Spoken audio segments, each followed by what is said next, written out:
Hola, como esta? It's me again, Ma'am Kai Vlogera, for the vlog na naman ng persona and for today's istorya. Actually, kahapon pa po ang videong ito. Syempre, excited na naman ulit mag-vlog si Ma'am Kai Vlogera.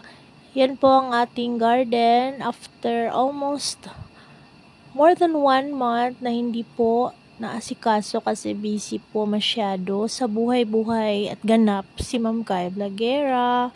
At yan, tingnan pong maigi ang aming mga tanim. Pwede niyo din pong i-try ito, mag-container garden sa harapan, gilid, likod ng inyong mga bahay. Yan, meron po kaming talong, pechay, tanglad, sibuyas dahon. At yan po, naglalaro po si Ate Casey, parang na happy po siya. Nakahawak po ng saloyot. Yan po ang ating mga pechay, mga madadahong gulay gaya ng galay at kamote tops.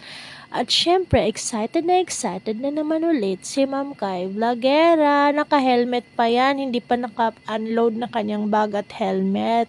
Punta ka agad sa garden, container garden, sa harapan lang aming bahay. At syempre, kung lalaki na naman ang mga talong at pechay, magkakaroon na naman ng farm to table vlog si Ma'am Kai Vlogera.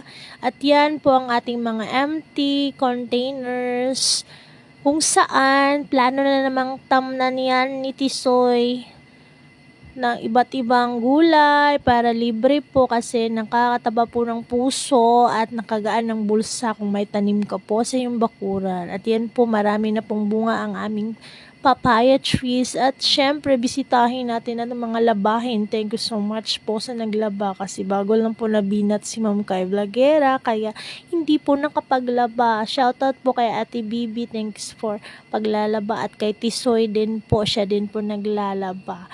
At yan, palaging nasa eksena, bonding. Minsan lang po sila maging bata. Hi, Jumari.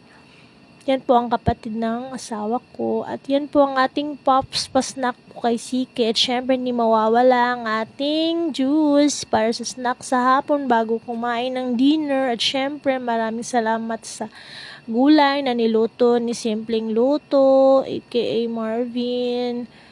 Nagisa po siya ng pork. At yan, nahiya po siya sa camera. Ayaw niya pong magpakuha ng video.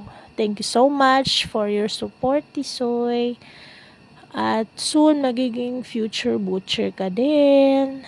Good luck po sa journey ni Tisoy. At yan, ginagisa na po niya ang aming dinner.